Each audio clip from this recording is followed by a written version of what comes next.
Today's story contains themes of domestic violence. Listener discretion is advised. This is the story of Chris, a quiet IT professional whose life changed when he fell in love with someone who seemed strong, confident, and inspiring. Until that strength became control, and that control became violence. This is that story, a story about survival, identity, and reclaiming your life.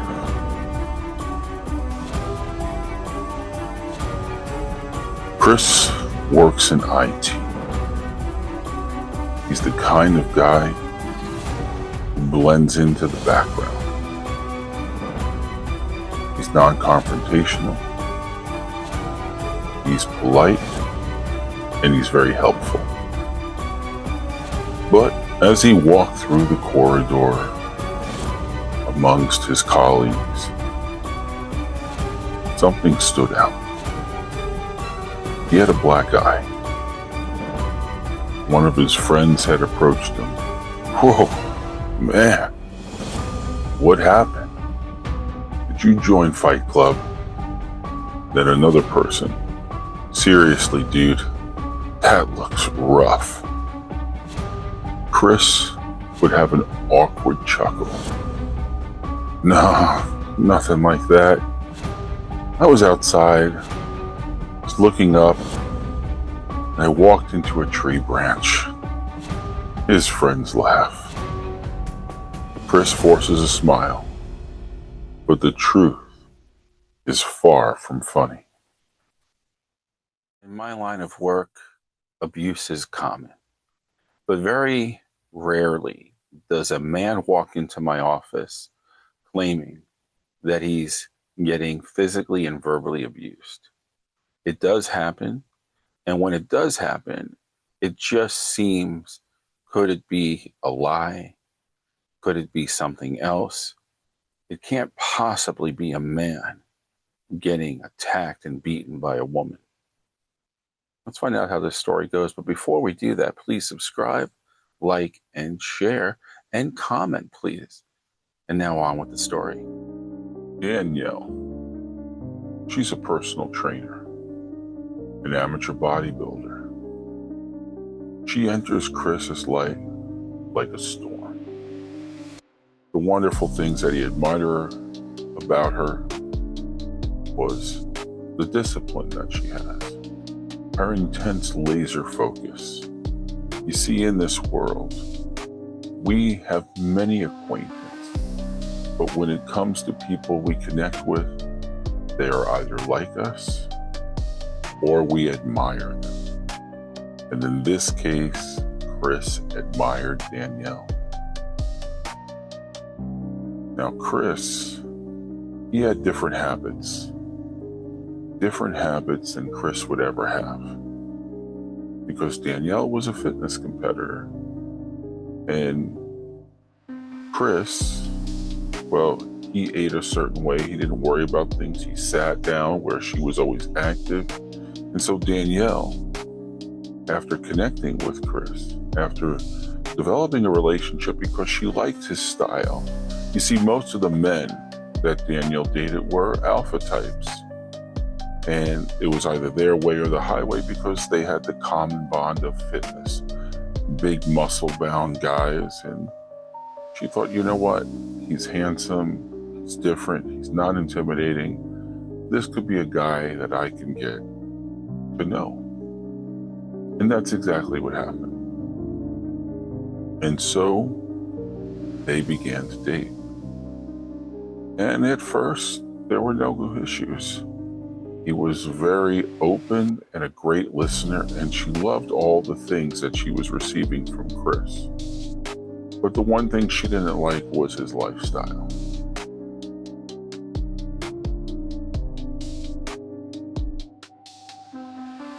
So when you begin to date someone, eventually you become comfortable.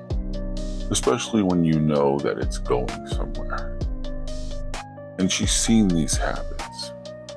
And it really angered Danielle, because if we're going to have a lifestyle together, if we're going to have a relationship, well, you are an extension of me, and I am an extension of you. And what that means is that people are going to look at you, and they're going to look at me, and they're not going to see a couple. They're going to see someone who is better than this person is. And a man shouldn't be that way in a relationship with a woman. And this was Danielle's belief system. And so finally, after dating for several months, she approached Chris at his home, and she said, "Chris, I hate that you eat like crap and that you don't care of yourself. Starting tomorrow, I am taking control. I will be here Monday through Friday. On top of our dating time, you will be going to the gym. I will be here at 5:30, and we are fixing this." And Chris, being a non-confrontational person, he doesn't argue. He rarely does. In fact, if you know people that know him, they've never heard him say anything out of anger. But with giving someone this kind of control over you, this is where the possibility of trouble begins. And you know, it's nice that when you're in a relationship that someone wants to take the initiative to help you have a better lifestyle, better control of your health. But is it only that? Or is it that this person always has to be in control? Now, a person in this fitness world, they do live by a certain code, a certain regimen, especially if they're competitive, especially if they do bodybuilding or fitness or anything. You have a certain standard, certain values and beliefs. And especially if you compete, you have to prepare a certain way. Here's Chris, on the other hand, though. He's never had to do anything like that. Everything he does is preparation in the worlds of troubleshooting, getting your computer working a certain way, getting active with that. He had more of a relationship with computers opposed to people, where as a personal trainer and as a fitness-minded person, Danielle had more of a lifestyle that she connects more with people. They were basically her computer, and she had a certain way of living to give them what they need, where Chris, in a certain way, he did too, but via a computer. Now, a computer doesn't eat bad, it's not a human being. So he's going to get his direction from how he sees his circle of friends eat. And they all tend to eat that way, he said. So this was his lifestyle that he inherited. When Chris entered the gym for the first time, he'd walked into little fitness places before, but nothing quite like this. The gym was called the Temple of Iron. If that gave you any idea of what he was walking into. And everywhere he looked, everyone looked as if they were a serious lifter. People had come to sculpt themselves, prepare for either war or a competition or what. But he definitely did not feel as if he belonged. And Danielle made him know it and feel it, because some of the people in this gym, well, Danielle dated. So she's feeling these people look at her and they say, "So, is this a person that you're training here? We've never seen you bring in a client that kind of quite looked like him." And she would say, "Get the heck out of here," instead of introducing Chris as her boyfriend. And then she would work him harder. "No, Chris, like this. Your form sucks. Do it again. Try harder." Chris would be out of breath. "I'm trying.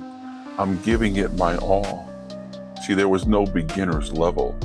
It was either you go in full force or you don't go at all. After 2 hours of training like this, Chris was exhausted. Danielle, quite the opposite. She was energized. She had energy for days. And so Chris, on the way home, because Danielle did drive to the gym, he was starving. His body was not used to this form of intensity. And he says to Danielle, "Can we stop for food? Can we get some fast food?" Danielle hits the brakes. You could feel the anger coming off of her. She's grabbing the steering wheel and her knuckles turn white. She stops, looks at Chris, and she says, "Fast food? Are you kidding me? We're going to the supermarket. We're going to the grocery store. From this moment forward, you're eating healthy." Chris, almost like a good puppy dog, he lowers his head. He doesn't want to upset her. Not again. Now, at this point, I don't know if you would register the story as a bully. I'm wondering if you just see someone that cares so much about what she does that she's introducing this life to Chris, but it's coming off so aggressively from a guy who is so easygoing that it could be mistaken in a way that is abusive. But at this point, it's just basically the caring girlfriend. But the red flag here is that when the guys came up to basically make fun of her client or not being announced as her boyfriend, well, she didn't state, "No, this is my boyfriend." It was almost as if she was embarrassed to emphasize, "This is my man." When they got back from the supermarket, Danielle makes a very healthy, wonderful dinner. And then as they're sitting there, she said, "You know, we can make you amazing, but you're going to need my help. And that help is going to come into the form of, I'm moving in, at least for a little while. I am going to get you in the best shape, and you're going to thank me for it. And I'm going to be proud of you, because the way you are right now, you're an extension of me. And what they made me feel like in the gym, and you should feel this too, is embarrassed." Chris's body showed tension. Now, Daniela didn't pick up on it, but he wanted to say no so badly, but fear held him back, so he didn't speak.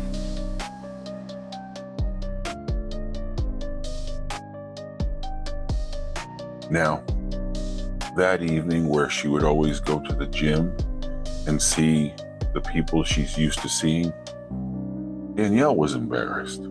She didn't like the way maybe one of her ex or two of her ex made her feel, or even the guys in general. So she made a decision. Not only was she moving in, but we'll get him a different crowd. Still go to the same hardcore gym, but we'll go in the mornings. And it's going to start like this. So the next day, the alarm clock goes off at 4 a.m. Now, Chris, he doesn't have to be at work till 10 a.m. So he usually is used to playing his games, which he wasn't allowed to the night before. And he couldn't sleep most of the night because his rhythm of his sleep was now broken. And now he had the broken sleep, and he's sleeping peacefully. And Danielle shakes him and she says, "Rise and shine. Time for our run." He looks towards the window and notices it's still dark out. "Run," he says. "That's right. This is our new routine. So get up and get dressed." A 3-mile run. Chris is feeling shin splints and cramps. When they finally get back, she even emphasized, "We really got to pick up the pace. Your speed is almost as if you're just speed walking. We need a jog." Nothing Chris can say or do could make her happy. The only good news was that there was breakfast waiting for him when he got out of the shower. But again, everything there was a fruit or a protein. Not horrible, but a menu that Chris just wasn't used to. So Chris, he asked, because he knew in his cupboard he had bread. And so he looked over to Daniel. He said, Danielle, is there any toast? Boom. She slams the counter. Carbs? Chris, are you serious? Do you want to ruin everything? Chris was speechless. No, I'm sorry. You should be thankful. I'm taking my own time away from me to make you better. But I'm going to give you a pass because you're not used to this, but now you can get used to this. And this became the daily life. Each day, training, criticism, and fear. And now we're seeing a pattern. You're hearing more aggressive energy towards him, more insults, more abuse, that now you know this is part of who this person is. And you have to wonder, did she not get this same kind of energy back, the fear, from guys that were as big as her or bigger? So she couldn't bully them around, or she couldn't be alpha enough and she wanted to be the leader? We'll never know, but a pattern is setting here. And with Chris not speaking up for himself because of many reasons, one, no confidence, and the more he's getting destroyed, the more his confidence is going away. And there's a fear of what can I say or do?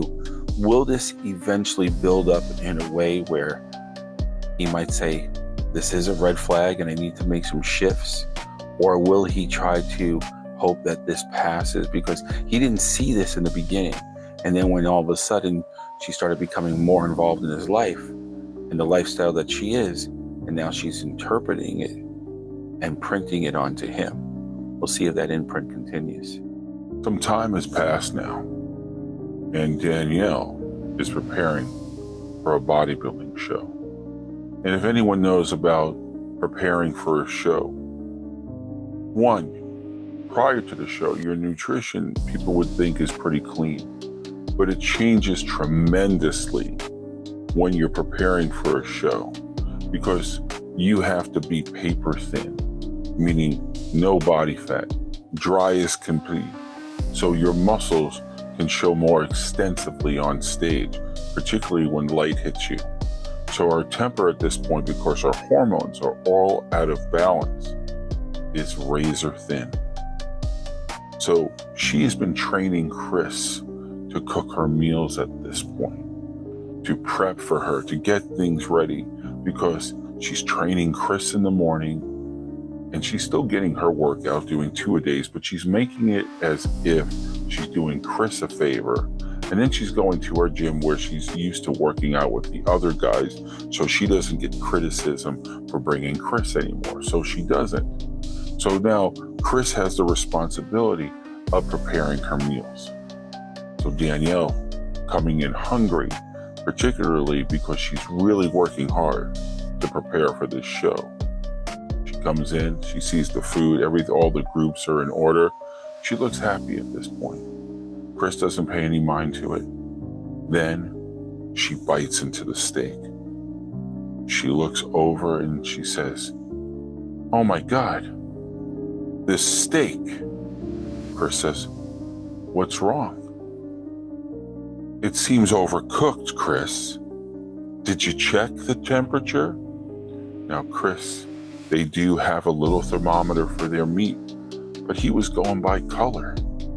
He opened it up and he figured just slightly or beyond like raw, medium well. So he was going by coloring, but he was so afraid he didn't use the temperature gauge. So he said, "Yeah, I did."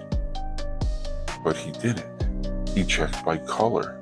And that lie, that tiny lie, became the spark. She said, "You're lying." What did you do? How did you check it if you didn't use the gauge to know the perfect temperature of how this meat was supposed to be cooked, Chris? And he said, I sort of opened it and looked at the color. You sort of opened it and looked at the color. She punches him hard, right in the eye. And that's how Chris received his black eye. And the abuse from this point, because once even Danielle knew she can get away with it, it continues to escalate.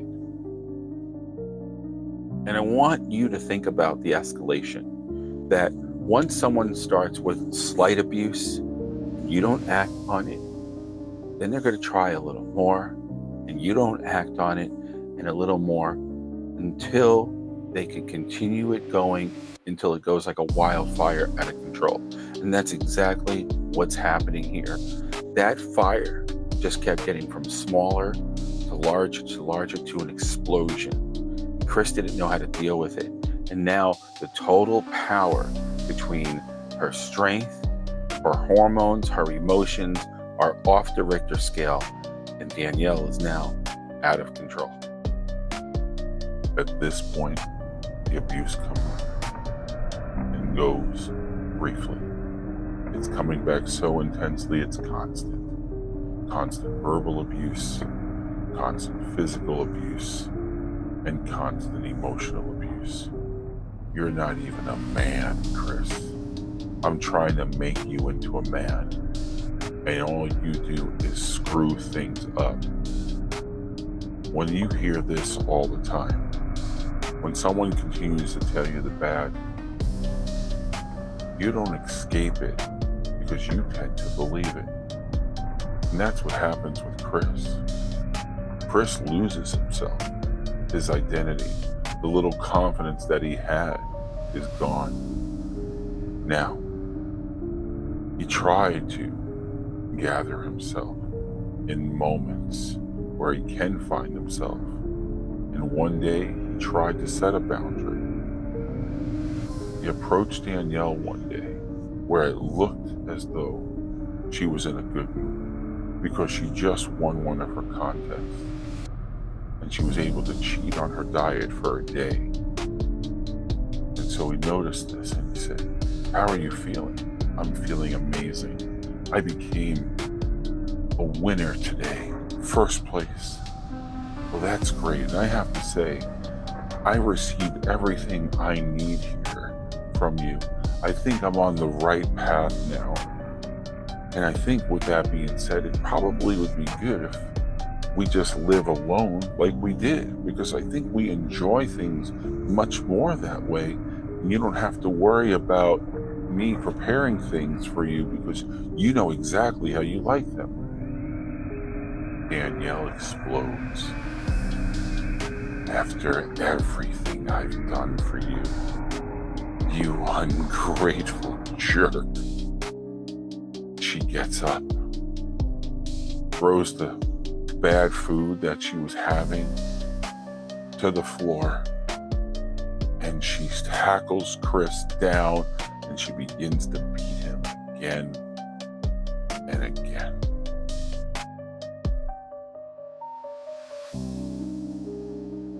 Chris manages to get away and make his way to the doorway, barely getting it open before Danielle reaches him. He runs out to the lawn where Danielle chases him and tackles him down. She's on top of him now, almost like an MMA fighter, right on top of him and hitting him over and over.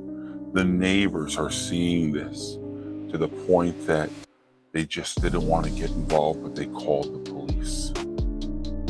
The police arrive and they ask what's going on. Chris is beaten and can't speak. And she was like, we're just playing. He goes, that didn't look like playing. And then she got cocky and she said, you need to mind your own business. At that point, she's kicking and screaming and arrested. During the time where she's locked up, Chris changes the locks, installs cameras. She's now out, and somehow she gets through the court system as a misdemeanor offense. And she's calling and calling, stopping by. Chris would lock himself in. She's knocking on the doors, ringing the bell, minutes at a time, yelling through, "I apologize. What's going on?" Then she notices her bag of clothes off to the side. And she leaves. And as she leaves, she calls and leaves a voice message. "Chris, I love you. This is the real me. This is Danielle. It wasn't me that did those things to you. And the way I've treated you, I've been horrible. I must tell you now, it's the steroids. I've been preparing my body for so long and doing these competitions. It's not me. Can you give me another chance? I love you."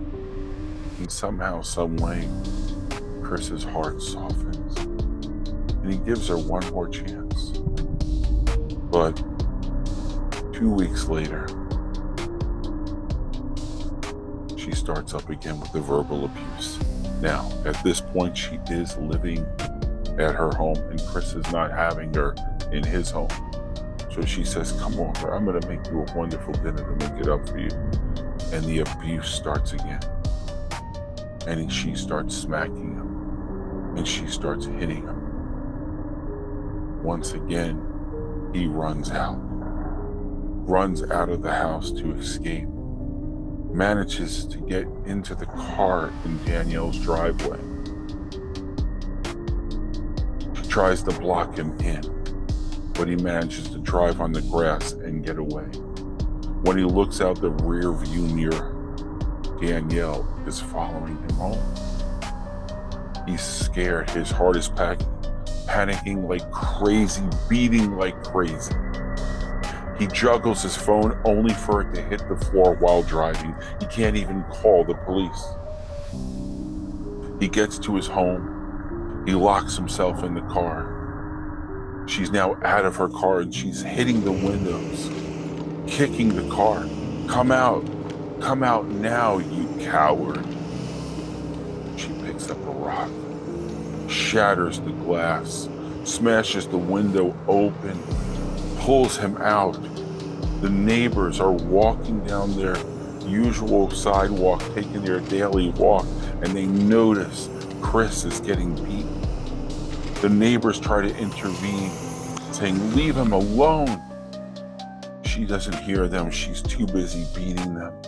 They call the police, and she's arrested again. So, Chris is getting beaten alive. Danielle can't help herself. She's blaming the steroids, but you have common sense. You know deep down what you're doing is wrong, but you love the control. You love the power. This is not even a self-confidence thing anymore. Usually people will be abusive and aggressive in a way when they feel, "I need control of you because I'm afraid of what you may do to me," and they become abusive. In this case, it's different because Danielle loves the control. She loves the power. She loves seeing this man squirm and lock himself in a car and run, and this intensifies her high. After this incident, Chris was done. He was beaten, swollen, scared, afraid. What else would this person be capable of doing? So Chris gets a restraining order. Danielle does the same pattern. "Please take me back. I'm so sorry. I'm going to get off the steroids. I swear. I swear."